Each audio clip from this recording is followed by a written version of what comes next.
I was a female celebrity nicknamed the Walking Vase, known for having one of the top-tier faces in the entertainment industry.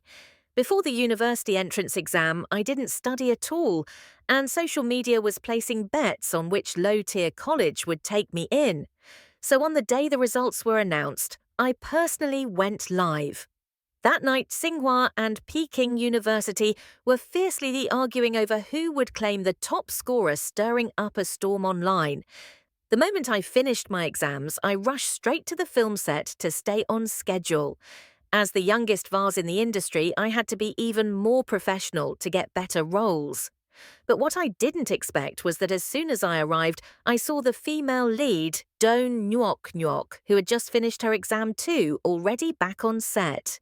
She was surrounded by the crew at a table, all eyes sparkling at a piece of paper laid in the center, their faces flushed with excitement. Not a single person noticed that I had come straight back after finishing my exam. Curious, I approached and listened, and was instantly frozen. The director was scribbling wildly on a blank sheet while arguing with the male lead, Ta Hang. Ta Hang, trust me, I've done the math. With that kind of Ike, there's no way she could get into the Academy of Pharmaceutical Engineering. She's nothing like our Nguok, who even handed in her paper early. She's both gifted and hard-working. Next to him, Doan Nguok covered her mouth and giggled modestly. Oh no, it wasn't that hard this year. I just finished a little faster. But I do agree with you, she'll probably end up at the Academy of Arts. That school's cutoff has been 250 for years. Ha Van loves acting so much, she's definitely picking that one. The moment she said it, the entire crew nodded in agreement, even letting out poorly hidden laughs. I forced a crooked smile. Doan Nguok debuted around the same time as me. She was the biological daughter of a famous film queen, branded a celebrity daughter from the start. But when we both went for the same supporting role, she was completely overshadowed by my looks. Since then, she saw me as a rival, crafting a top student image to contrast with my vase persona. Netizens screamed daily that I should learn from her, and even the crew secretly compared the two of us. Before the exams, I still acted lazy, never bothering to review, spending every day studying scripts instead. Right then, Doan Nguok spotted me, her eyes lighting up as she smiled meaningfully. Ha Van, you're back so soon. Don't tell me the physics section was too hard, and you handed in a blank paper. Looking at her smug face, I shook my head honestly. No, I completed everything. She looked like she'd figured it all out, laughing knowingly. Got it. Well, submitting a blank isn't so bad. Just focus on filming. Even if you wrote random stuff, no one will mock you. Watching everyone struggle to suppress their laughter, if I didn't know my actual results, I might have believed them myself. The company had crafted an image for me as a dumb vase, pretty but brainless. If my real scores ever got out, every contract I had over the next 2 years would be voided immediately. That's why the school always kept it under wraps for me. But who would have thought right on the day I secured international resources through my parents' connections, all my senior year grades got leaked online. The homeroom teacher, afraid I'd skew the school's rankings, had randomly entered scores and pushed me to the bottom. The entire internet exploded. My aunties went wild, spreading rumors that I scored just over 20 points in each subject, practically calling me a complete idiot. Things kept escalating. My own agency added fuel to the fire by launching a public betting game, with multiplier odds dragging the whole internet into one massive gamble. While I was getting torn to shreds, Doan Nguok gracefully basked in praise, even receiving the title National Top Student. I thought the internet was just messing around, but worse was yet to come. A few days later, a bunch of celebrities, almost as if planned, all started sharing the betting links and screenshots of their wagers. Worst of all, they pretended to be supporting me with fake encouragement. The film queen I once respected, Lou, that posted, I placed 1 million to support my junior. Wishing Ha Van a stellar exam result. And, by the way, a shout-out to my darling daughter Tu Nguok, who will surely get into her dream university. Immediately after Doan Nguok. Nuok commented under Lou, that's post. Thanks, Mum. Hi, Van, you can do it. Even if it doesn't go well, you can always study abroad. The rest weren't far behind. Director Tran also placed his bet on the Academy of Film Arts, the one with only a 250 cut-off. Then came Vuong Lam, Lam singer La Kim, and a whole line of other artists writing, Sweet Ha Van, don't nyuk nyuk, you got this. Hope you all follow the path you truly want. Right after that wave of posts my name, and Don't Nuok Nuoks shot straight to the top of W's trending searches. The whole world was praising Nuok Nuok. Not only was she well born, but also smart and hardworking. Meanwhile, I was reduced to nothing more than a pretty face, the new poster child for what not to be.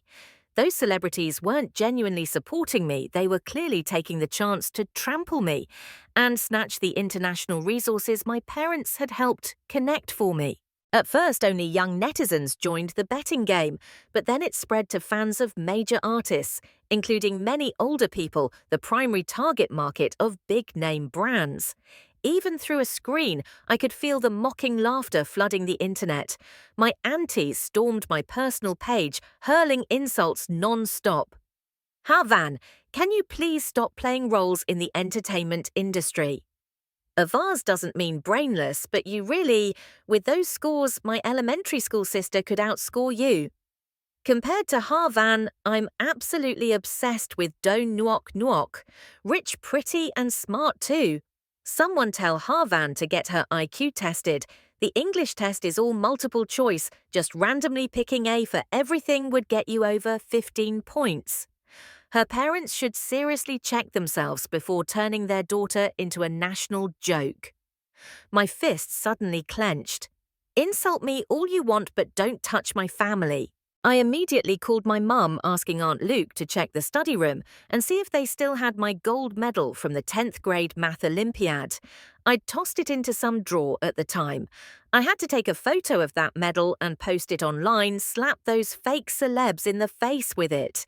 But my mum didn't pick up, just messaged that she was in a meeting overseas with my dad.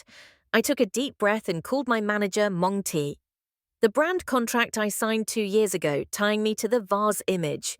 When does it expire? She hesitated for a moment, then answered seriously, Van.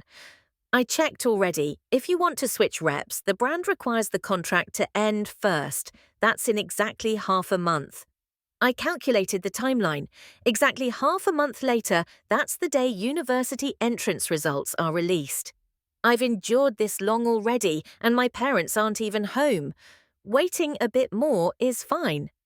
Suddenly, an idea lit up in my mind. I said over the phone, Mong Tai, if you trust me, bet your entire savings on me getting into Tsinghua. Then rally all the company's bot accounts and go with the flow. Follow the direction the internet's mocking me in. She screamed through the phone, are you crazy, betting on Tsinghua? Anyone else maybe, but Tsinghua. You've lost your mind. No one on the internet even dares to bet that on you, I firmly replied, Mong Ti. We've known each other for 2 years. I've never lied to you. In half a month, I'll live stream on Rainbow. Be sure to watch. I hung up and without hesitation bet every cent I'd earned over the years on Tsinghua. You all love your betting games with rewards, huh? Fine, I'll put 5 million down, one blazing slap to the entire internet. Mong Tai truly went all in, shouldering all the public pressure for me. While the bot team held the front lines for half a month, the whole internet still kept screaming that I was a dimwit, demanding I get out of the industry. Right then, I posted a statement on Winbo. On the day entrance exam results are released, I'll live stream the moment I check my score. Everyone can help me choose a university live on stream. The internet exploded. No celebrity had ever dared to live stream their exam results before. Has Ha Van lost her mind? Ha Van, don't be reckless. Once your scores are out, you'll be the country's biggest joke. I'm just a face fan, and even I'm worried. If it were Nuok live streaming, I'd believe it. But you, a bad student, showing your scores, oh my God, I have to watch this. Popcorn ready. And so, thanks to the hype I built myself, netizens flooded in to follow my live stream channel. In just one day, the scheduled view count passed 1 million. Perfect. This was the exact effect I wanted, heat building non-stop, rising higher every day. And then June 25th arrived. Just as expected, I was still filming with the crew. Today happened to be a major scene, so the entire team was present, including both the male lead, Ta Hang, and the female lead, Don Nuok. Looked like I wouldn't make it home in time to live stream. During a short break, I quickly prepared my streaming gear.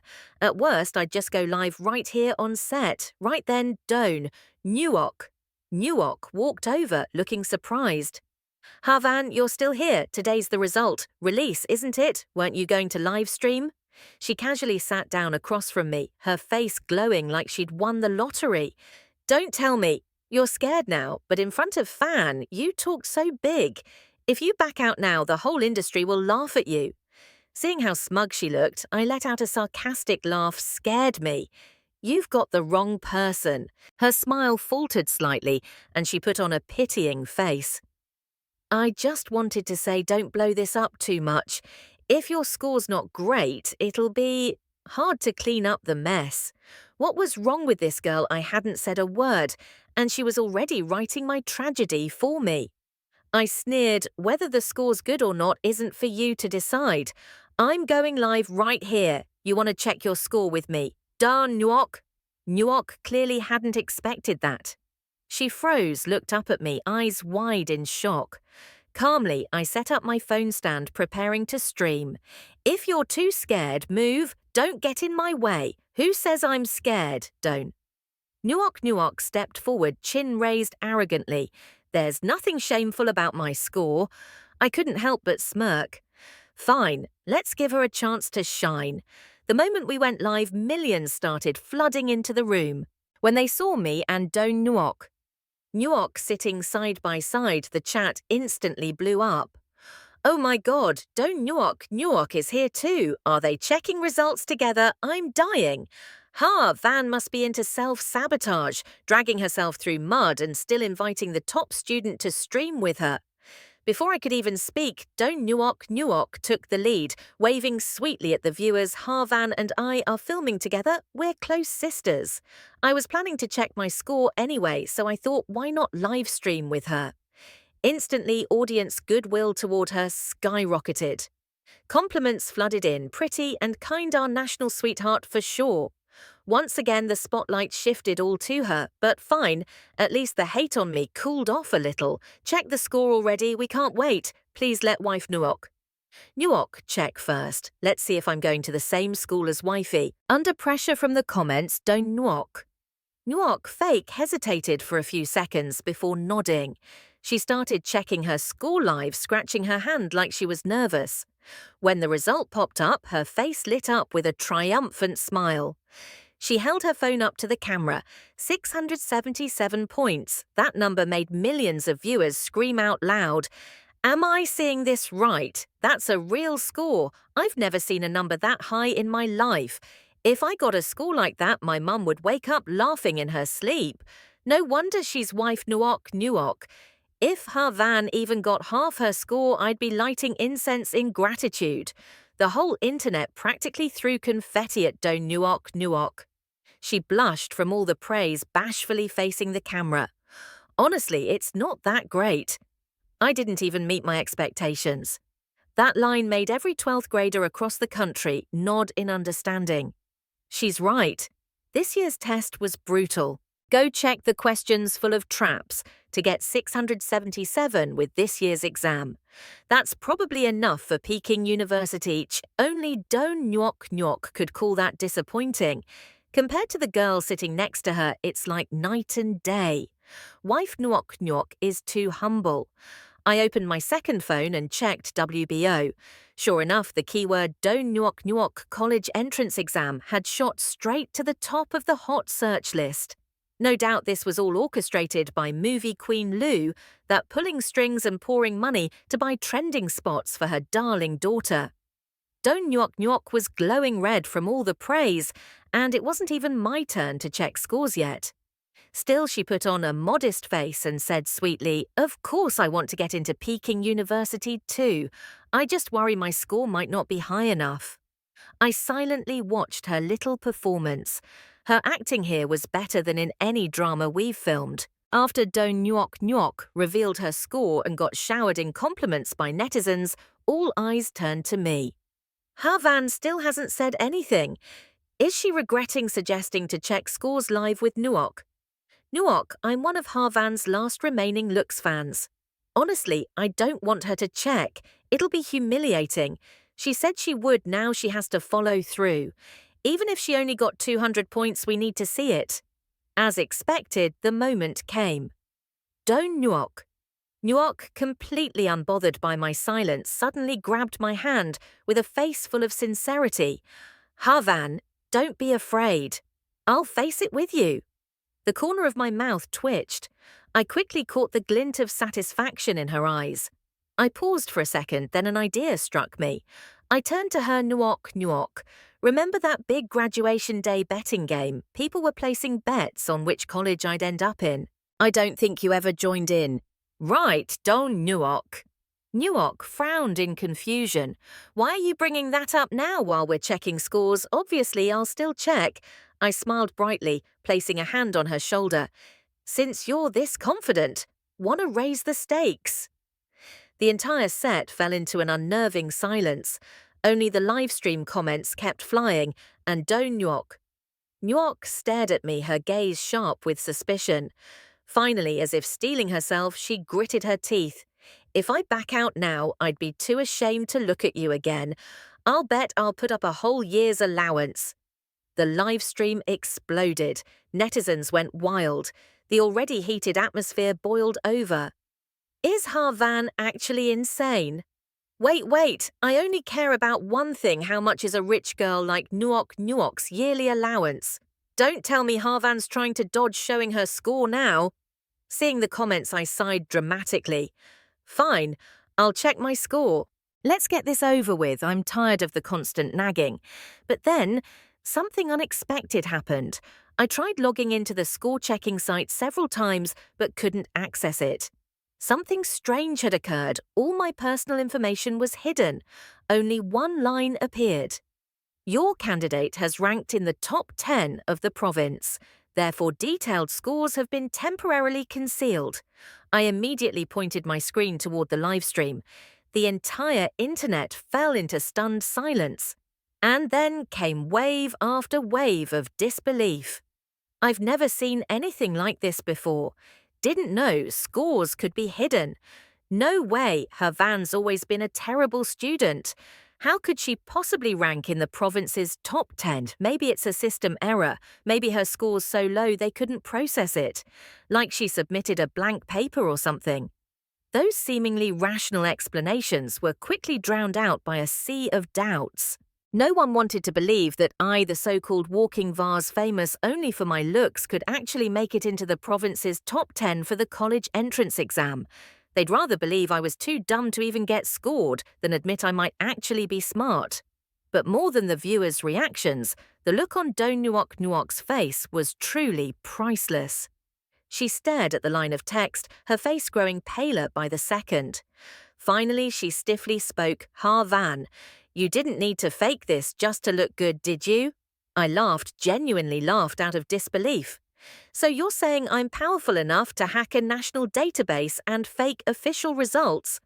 While my actual score was becoming more of a mystery and chaos brewed online, the livestream comments were exploding. Most netizens didn't want to believe I did well.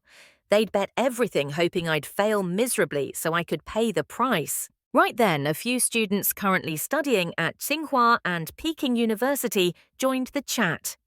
The system does have a score concealment mechanism. The top 10 scorers in the province won't have their results shown immediately. I nodded, thinking I could use this chance to make a graceful exit. But the netizens weren't letting me off the hook. Havan, you were the one who said you'd live stream your results. You can't just disappear now. We waited this long, and for what? Nothing. Obviously she messed up her test number. Can't even access the site. Makes sense. Oh, I get it now. She failed and is planning to go abroad to get gold-plated.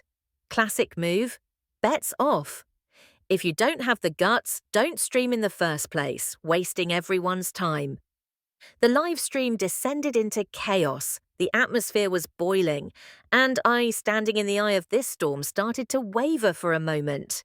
The truth was, I couldn't see my score, but I also couldn't make one up. After all, I was the one who suggested the live stream. I even invited Don Nyok to join. If I couldn't produce a result now, there'd be no way to end this without humiliation. Just as the tension was about to explode, a calm, authoritative voice echoed across the set. "Excuse me. Who is Ha Van?" Everyone in the crew turned around. At some point, several unfamiliar men had entered the studio. They looked scholarly composed, exuding the refined aura of academia. I stood up in a daze and softly replied, "I'm Ha Van." Immediately, one of them broke into a bright smile. "Congratulations. Ha Van, your university entrance score is 740.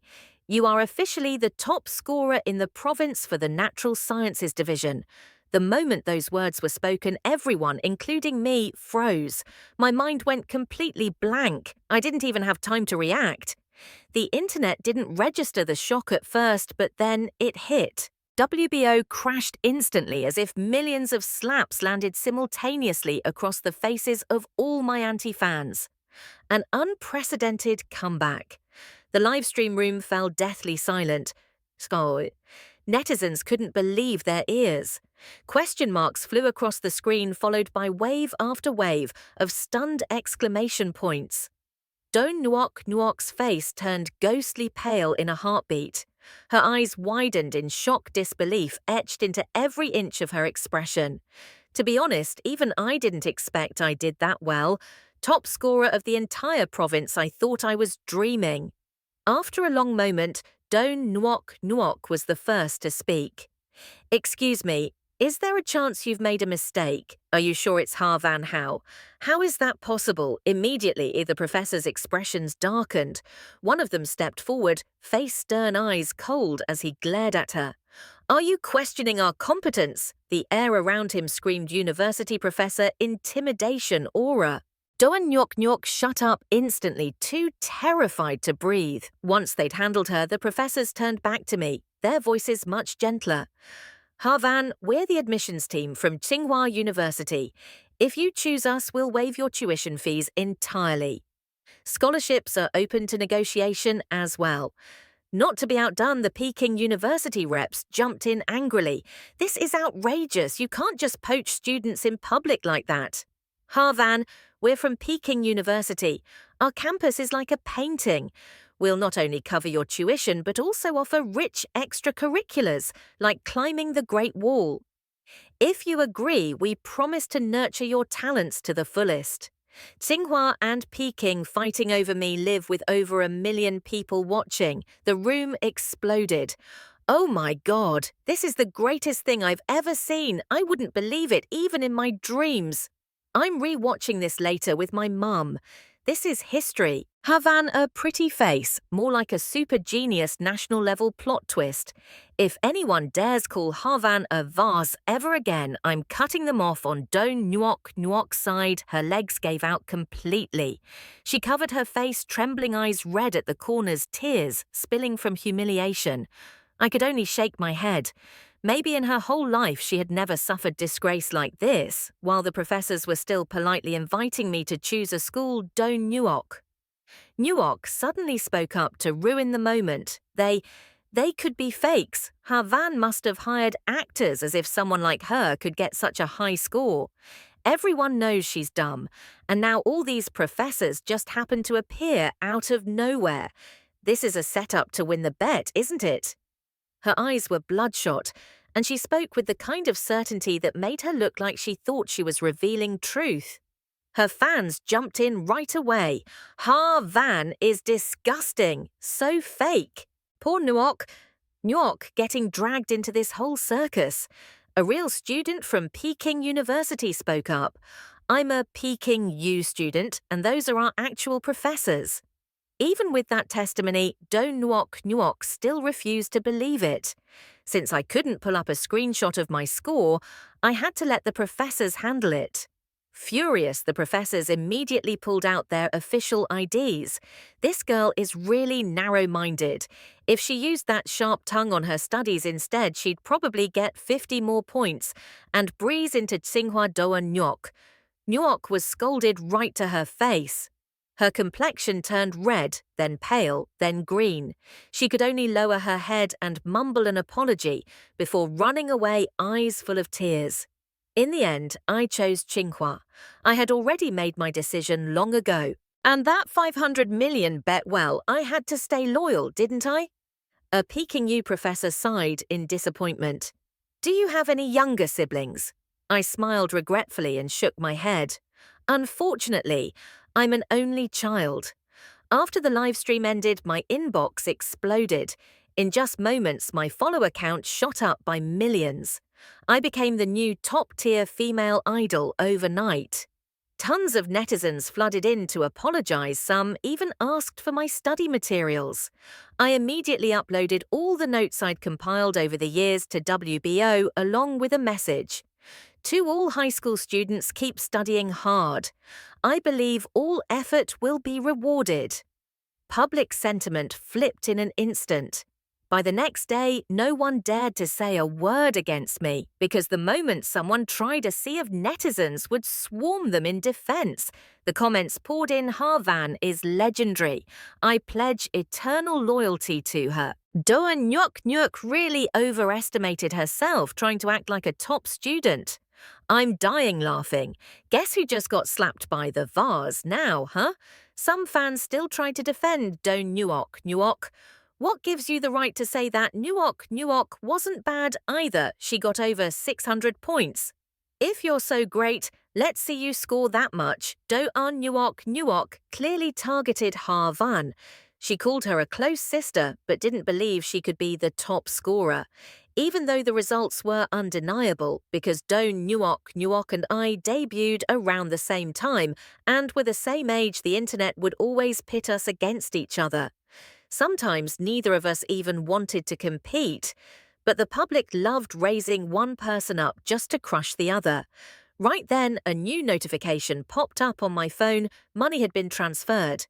When I saw the string of zeros on the screen, my eyes widened in disbelief. Back when I bet on Tsinghua, I was just trying to slap some fake people in the face. I never expected to actually earn anything. But the odds on Tsinghua had been sky high at the time. In the end, I got a 10x return, turning 5 million into 50 million yuan. Even after taxes, I still received more than 40 million more than my entire income from the past 2 years combined. And the thought that most of that money came from those fake celebrities' wallets, I couldn't help it. I burst out laughing. But soon I calmed down. I reached out to the betting platform and made a request. Refund all money to underage participants. Refund 50% to regular users who made large bets. After all, I'm not some cold-blooded capitalist. I didn't need to rob anyone blind. Of course, the money from the entertainment celebs, including Dona Nyok's pocket money, I wasn't giving that back. This live stream was like a domino, triggering a whole series of chain reactions. Not only did I overturn the pretty vase image, but I successfully rebranded myself across the entire internet. I thought I'd finally get some peace. But just a few days later, I received a phone call from Tsinghua. They told me they'd received an anonymous complaint about me via email. The school urged me to resolve any personal matters quickly so as not to negatively affect the university's image. I immediately apologized and promised to handle things properly. Only then did they feel reassured. But things weren't as simple as I thought. Soon after, a flood of negative press about me exploded online. Media accounts on WBO took turns smearing me, claiming, since her debut, every opportunity she got was exchanged through her body with investors. Admittedly, I had received better resources than most actresses, even international ones. Opportunities that even top-tier stars like Lu Ti might not have gotten, like the Kat Tin endorsement. But I swear none of it came from sleeping my way up. They blatantly distorted the truth, twisting my image until it was unrecognizable. Then, on the fourth day, the public started attacking my face. One after another, directors and heads of famous plastic surgery hospitals began posting confirmations that I had visited their clinics for facial reconstruction. The face that was once praised as breathtakingly beautiful was now being called a product of high-tech sculpting and surgical finesse. WBO was filled with black market marketing posts dissecting me as if it were all proven fact. My manager, Mong Tai, was furious. "These people have lost their damn minds, saying you had surgery. I've seen your photos from childhood to now. That face is pure natural beauty. Got it? I'm so pissed I could explode." She huffed. "Anyway, Fan, just take a break for now. Stay off the internet. I'll have a lawyer send cease and desist letters immediately to stop this character assassination." After hanging up, Mong Ti did send the legal letters, but they had almost no effect. There was no public reaction at all. Everything just sank like a stone. Van, you must have pissed someone off, right? Someone's clearly out to destroy you." Her words made me realize something. The only people I'd seriously offended were Don Nguok and Lu Ti, the film queen, who doted excessively on her daughter. Lu Ti debuted early. Seeing me get hotter by the day must have driven her mad with jealousy. Seeing that I didn't respond, Mong Ti continued. "That reality show from Dangson Village invited you. It's one of those celebs do charity in rural areas shows. This time Lu Ti is really going all out personally, bringing her daughter on set just so she can get some clout." She glanced at me and made a decision. "Forget it. I'll decline it on your behalf." But I immediately stood up and stopped her.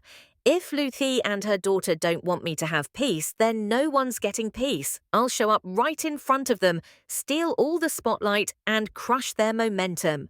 This kind of golden opportunity, why waste it?" I overheard Don Nguok off camera complaining to Lu Thiog Mum, "Why did we have to come to this godforsaken place? The sun's burning my skin off." I rolled my eyes and dragged my suitcase inside. The show's main cast included me, Don Nguok, Lu Ti, 2 rookie stars, and Ta Hang. Ta Hang was mainly here to fake a couple pairing with Don Nguok since their new drama just wrapped filming. This was meant to warm up the buzz. But on day one, I could already tell the whole group was isolating me. Whether it was missions or meals, they deliberately ignored me. Other than a few polite phrases, no one really spoke to me. Honestly, that was fine. At least I had peace and quiet. That evening, Ta Hang avoided the cameras and approached me. "Havan, don't go up against Ms. Lu anymore. She's been in this industry for years. You're not a match for her." I blinked, staring at his serious expression. There was even a flicker of worry in his eyes. His voice dropped. "I can help you, but please don't stir up trouble again." I gave him a sideways glance and replied coldly, "So you think I'm the one starting drama?" Ta Hang frowned slightly, about to explain, but then a fake sweet voice chimed in behind him. "Brother, Ta Hang—" I froze. Seeing Don Nguok fluttering over shyly, I was speechless. In my heart, wait, don't tell me she actually likes this guy, to avoid any misunderstanding. I quietly slipped away, grabbed a basket, and went up the mountain to pick mushrooms. On the way, I marked every place I passed to avoid getting lost. I took out my small spade, planning to dig up a few mushrooms. But these mushrooms looked strange, and wild mushrooms are often toxic. Medical conditions in the mountains weren't ideal either. If I accidentally ate a poisonous one, the consequences could be dire. Just as I was hesitating, a gentle voice called out, "Little girl, you're back already." An elderly woman stood in front of me, leaning on a cane. She looked around 70 or 80, with silvery white hair, a kind face, and sparkling eyes full of joy. For a moment, it felt like I'd returned to childhood. She looked exactly like my grandmother used to. When I was little, my parents were always busy with work, so they sent me to the countryside to live with my grandma. This old woman looked so much like her. If I hadn't known my grandmother passed away long ago, I might have accidentally called her by mistake. I glanced back in surprise and spotted the cameraman, filming probably arranged by the show's crew. I figured I should play along a little, so I softly replied, "Grandma." Her face lit up. She took my hand, her rough fingers gently pinching my cheek as she smiled kindly. "My sweet girl, you've grown so much. Your skin's so fair, your eyes even more beautiful, but you're too thin. Are you not eating well while away at school? My real grandma used to worry about me like that too. It's been so long since anyone cared about me in such small, tender ways.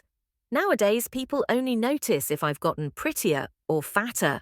I guess I've really gotten used to being a pretty vase." I held back my emotions and answered with a smile, "Grandma, the food at school is great. I eat a lot every day. I have a good appetite." She pulled me by the hand and led me up the mountain. I turned back to the cameraman, waved my hand as if to say, "Just go with it." She brought me to a small wooden house at the foot of the mountain. It looked like it had been built many years ago. The beams were exposed, light streamed through the gaps. If a heavy rain hit this house, might collapse. I took a deep breath, but before I could react, she stuffed 2 chicken eggs into my hands. "Our family's poor, we can't cook anything fancy for you, but eat these eggs to stay strong. Okay, you're the first girl in this village to ever go to university. You have to study hard. Your dad keeps saying girls don't need an education, that they'll just get married anyway." But I don't agree with that at all. I was stunned by her words. Even though her Mandarin wasn't perfect, I understood every word. I sat down in front of her, listening as if hearing a fairy tale. From her story, I learned she herself had gone to school, received an education, and developed forward-thinking ideas. But back then, even if a girl passed high school entrance exams, she wasn't allowed to continue. Her family forced her to marry young just to collect dowry money for her older brother. Now her granddaughter finally had a future, finally escaped that tiny mountain, finally saw a bigger world. At first I thought this was all part of the show, a scripted, touching moment. But once I got down the mountain, I found out none of it had been staged. That old lady, Grandma Mima, was in the 2nd stage of dementia. Her son had gone off to work years ago and never returned. He and his wife divorced, her daughter-in-law remarried, and her granddaughter, born with a rare illness, had passed away before even turning 10. When she saw me, she imagined her own granddaughter had lived a healthy girl who had left the mountain to study living a new life. By the next morning, when I learned everything, I didn't know what to say. All I felt was gratitude, grateful that she truly believed I was her granddaughter. From that day on, aside from filming hours, I started sneaking back up the mountain to visit her. Even though Lu Ti and her daughter mocked and sneered at me, every day I still brought food for Grandma: smoked meat, black carp, wild chicken, boiled taro, sweet potatoes. If I could carry it, I brought it. And slowly I earned Grandma's affection. She started waiting by the door for me every day, just like when I was little, and my real grandma would stand at the gate waiting for me to come home from school. I hadn't realized it, but I had already started seeing her as my real grandmother. If my grandma were still alive today, she'd probably be just like her, kind and gentle and so full of love for me. At least, someone would care about me, someone would be waiting for me to return. My parents were always too busy with work. They loved me, sure, but they couldn't be there for me in the little ways. But now it's different. Now there's someone who truly loves me, someone whose eyes light up every time she sees me. That one phrase, "my sweet girl," how deeply it warms the heart. That evening I sat in my room listening to Ta Hang play the guitar and sing. Don Nyok Nyok sighed gloomily. "It's been raining heavily for 3 days now. I don't know if that weather forecast was even accurate. I got a bad feeling." Suddenly I shot up from my seat. Everyone jumped in surprise. "Ha Van, what's wrong?" Looking out at the gloomy sky, I strode toward the door. Ta Hang quickly grabbed my wrist to stop me. "Ha Van, it's already dark. Are you trying to sneak out again?" Behind him, Don Nuok Nuok chimed in mockingly. "She's right, Ha Van. Did you think this was some kind of vacation? Don't you realize we're filming a show here? It's late. Everyone should just go to bed." I waited until they were all in their rooms before I looked up at the sky. Thunder rumbled ominously, a storm was coming. Lightning split the night sky, the sound of thunder boomed overhead. Rain began to pour down onto the parched earth. I didn't care about anything else. I called for staff to come up the mountain with me, but no one would go. They thought I was crazy climbing a mountain in this kind of weather. At first they waved me off impatiently, then they told me to just go to bed and sleep it off. I told them there's an old woman still up there on the mountain, but they didn't care. I suddenly remembered the night my grandmother passed away also during a thunderstorm. She had been lying right next to me, holding my hand, then quietly left this world. I couldn't let another elderly woman, someone I knew was in danger, be left to die like that. I wouldn't let her share the same fate as my grandmother. The villagers had all moved to the base of the mountain where newer, safer homes had been built, but she still lived alone up there. With this kind of rain, that old house definitely wouldn't last the night. The rain lashed down violently, soaking into the dry earth. The path up the mountain quickly turned slippery and muddy. Strong winds howled, sounding like ghosts wailing through the forest.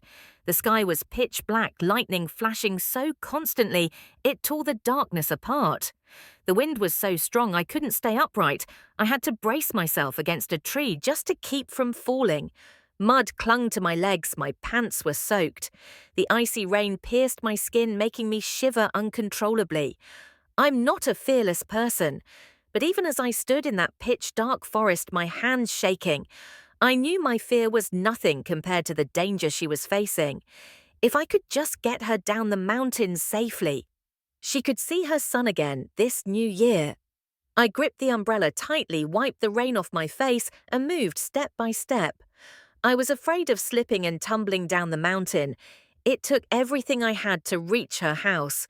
I called out with joy, "Grandma," but no one answered. Maybe the rain was too loud, maybe she couldn't hear me, or maybe her hearing had gotten worse. A blinding bolt of lightning struck. It felt like it hit the roof directly. I saw the house visibly shake. Not good. At this rate, it wouldn't survive the night. Without thinking, I threw the umbrella aside and rushed into the house. I shook her gently. She opened her eyes, and as soon as she saw me, she reached out and gently cupped my cheek.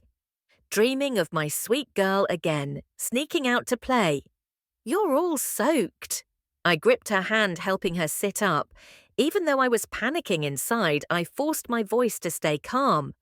"Grandma, it's raining really hard outside. Come with me, okay? Can you walk?" She smiled, slipped her arm through mine, and said softly, "Silly girl, it's pouring like this, and you didn't stay home. Now you want me to go out with you." Boom! A deafening crash of thunder shook the entire sky. I saw her face pale, her eyes filled with pain. The smile she hadn't finished faded instantly, frozen on her lips. "No, the house, it can't collapse." She gripped my hand tightly. A shimmering tear welled up at the corner of her eye. I screamed, my voice drowning in the thunder. "The house is gone." Hope was gone too. There was no way back, no place left to call home. Hope, that was the name of her son. All these years she had stubbornly refused to leave the mountain because she believed one day her son would return. The village chief had tried to convince her countless times, but it was useless. She was certain that as long as she stayed home and waited, hope would come back. But right then, I couldn't hear or feel anything anymore. I only knew one thing: if that house collapsed, she would die.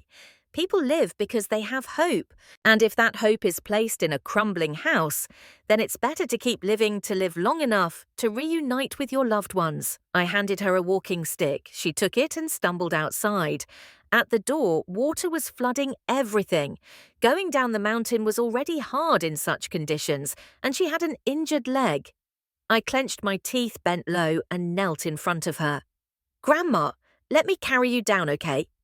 She struggled, refusing to let me carry her. I quickly grabbed her arm and hoisted her onto my back. Years of hardship had made her body light, but I had never carried anyone before. The moment I lifted her, my legs began to tremble violently. I told myself, "It's okay, Havan. You can do this."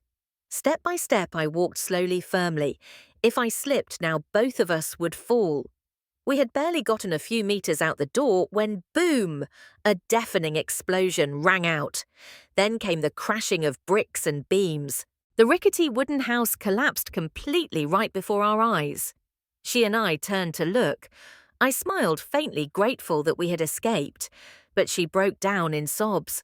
She pushed herself off my back, tumbling into the muddy ground. I couldn't catch her. I was dragged down too, falling into the wet soil. Then I saw something I would never forget for the rest of my life. She lay face down in the mud, clawing at the earth, with her hands crawling inch by inch toward the ruins. She had lost her cane, couldn't stand up anymore. All she could do was drag herself forward, crying as she went, until she reached a piece of rotting wood and hugged it like it was the only thing left in her world. I wiped the rain and mud from my face, but I couldn't wipe away the shock in my heart. That cry in the middle of a stormy night was so raw, so sorrowful, it could tear your soul apart. The house where she had lived alone for decades was her only refuge. And now it had collapsed, taking with it all her hope. There was no time left to grieve. I stepped forward and helped her up, Grandma. She looked up at me. Her clouded eyes seemed to glisten with tears. Her pale face, trembling lips whispered, "Thank you, my child." My heart twisted. A strange, overwhelming feeling surged inside me, grief, gratitude, panic, all tangled into one. She had realized I wasn't her grandchild. What that meant, I didn't know. All I saw after her tears was that her breathing grew weaker. Her face slowly turned grey, as if all the life had been drained out of her. I recognized that state. When I was 10 on a stormy night, my maternal grandmother collapsed out on the street. By the time we got her home, she was already fading, speaking as if giving her final instructions. Back then, I was just a child, clueless, and because of that, she wasn't treated in time. But this time, I couldn't let her die right before my eyes. I carried her down the mountain, not daring to stop for even a second. On my back, she kept whispering the same thing: "I want to see my son, just one last time." Choking back tears, I asked her, "Grandma, will you teach me to sing a folk song? I promise once we're down the mountain, I'll take you to see Hope. But you have to promise me too. Okay, don't fall asleep. Please keep talking to me. I'm scared. I'm really scared going alone like this." I sobbed as I walked, "Grandma. You've suffered your whole life. You can get through this too, right? For me, please don't fall asleep, okay?" I was nearly shouting, my voice hoarse from crying. And then I heard it, a soft voice singing near my ear. It was a folk song I didn't understand the meaning of, but it was filled with emotion.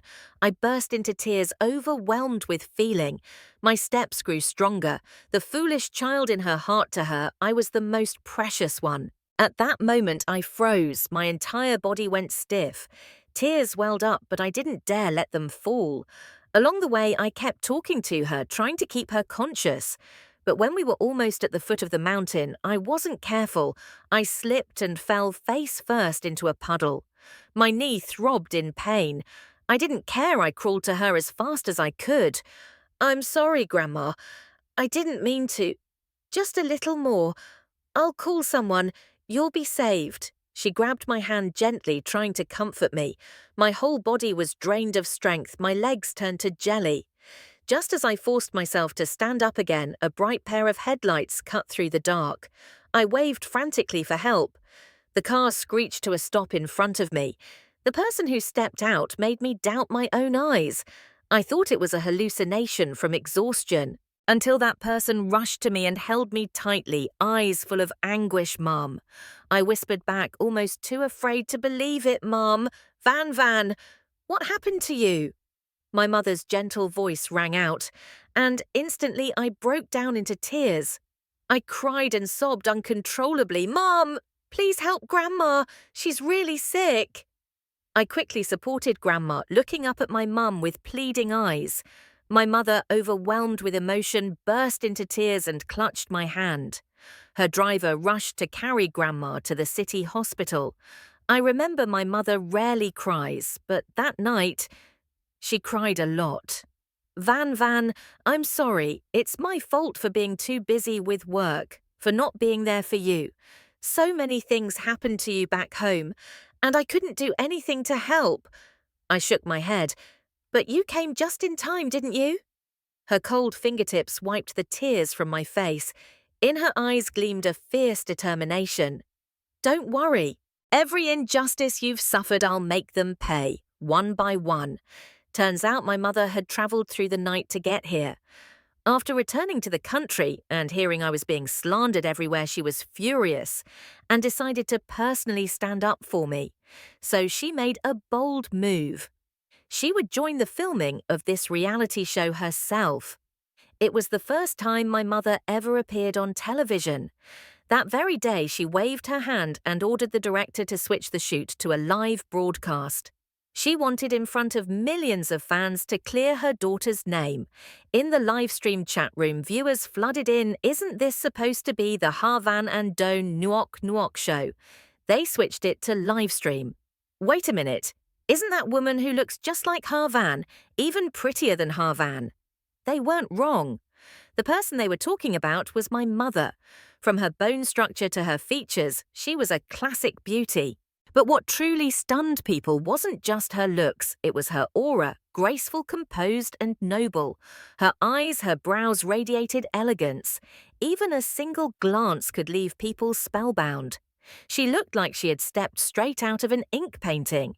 Even I had to admit I couldn't hold a candle to her.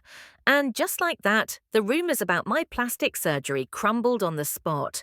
The moment Lu Thi saw my mother, her face tensed up. "President Anne, why are you here?" My mother smirked slightly, raising her eyebrows at her. "You dared to bully my daughter like that, and I'm not allowed to show up."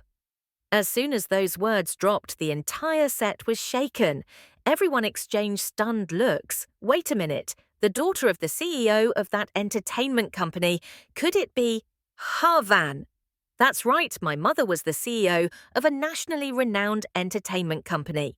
Nearly every top star nowadays belonged to her firm, including Lu Thi Ta Hang and others. But she was notoriously private, never once revealing her family in the public eye.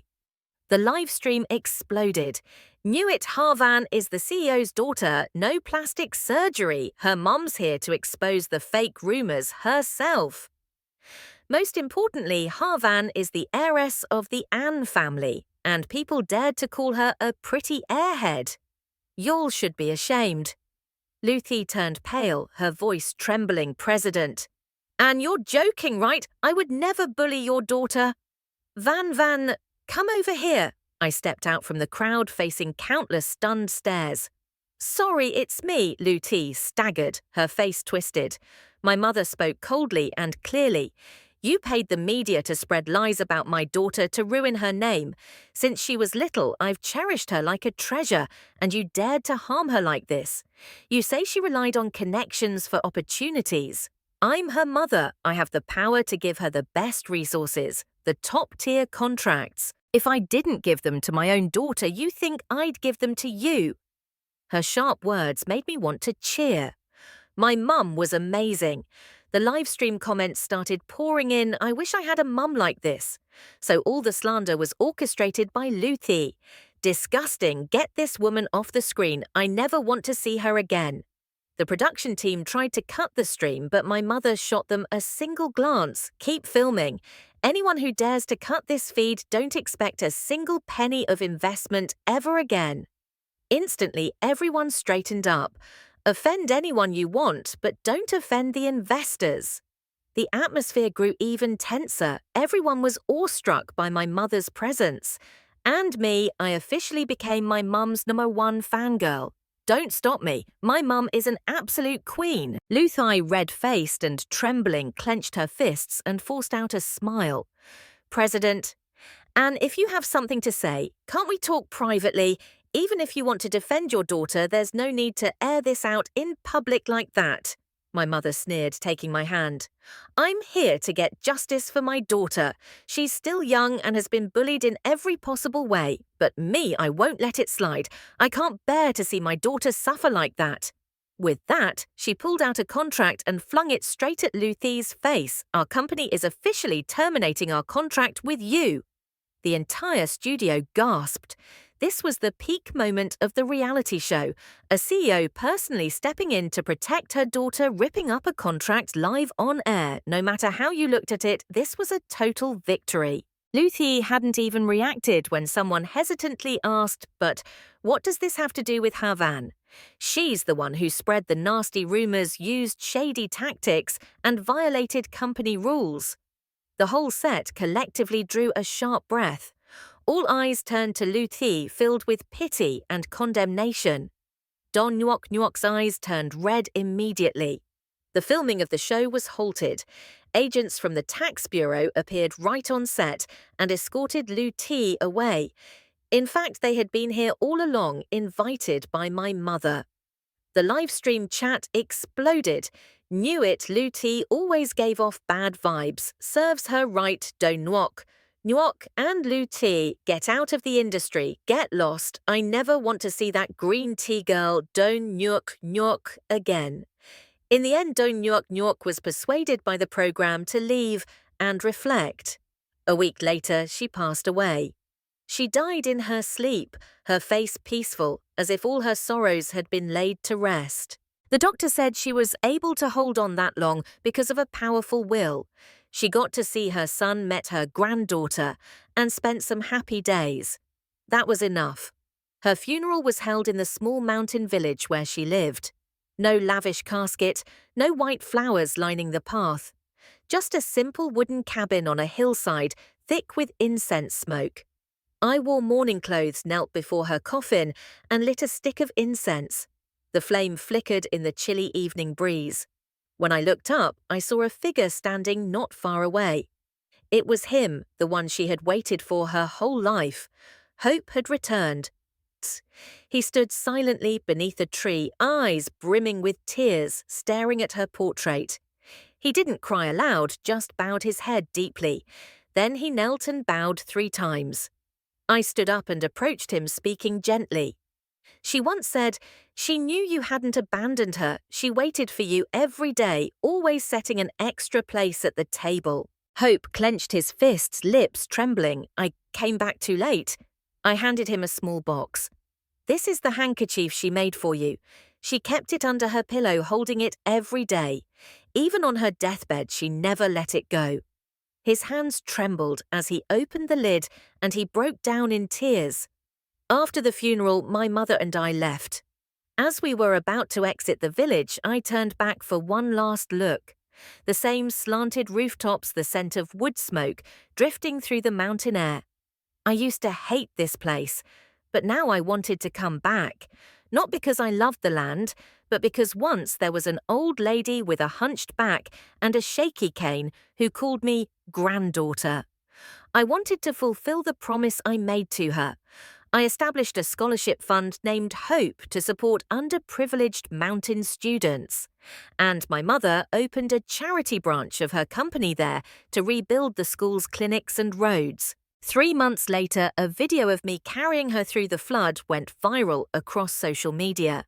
A local villager's account posted it with the caption, "This old lady raised a child for 10 years, and now that child carried her down the mountain.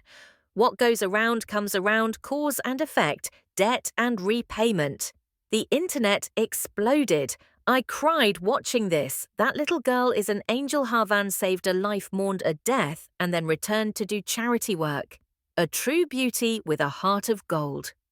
I'm no longer a fan of Don Nyok Nyok, I'm sorry. From now on, I only support Havan. I became a symbol of my generation, not for my looks, not for scandal, but because I lived authentically with ideals, with gratitude, and because I once had a grandmother who loved me like her own child. On her first death anniversary, I returned to that mountain. The sky was clear, the breeze gentle. I sat before her grave, quietly played the folk song she used to sing, and whispered with a lump in my throat, "Grandma, I did it. Now you can rest in peace." Under the blinding lights of the stage and the crushing weight of public opinion, Havan didn't back down. She stayed silent, quietly prepared, and waited for her moment to rise and turn the tide.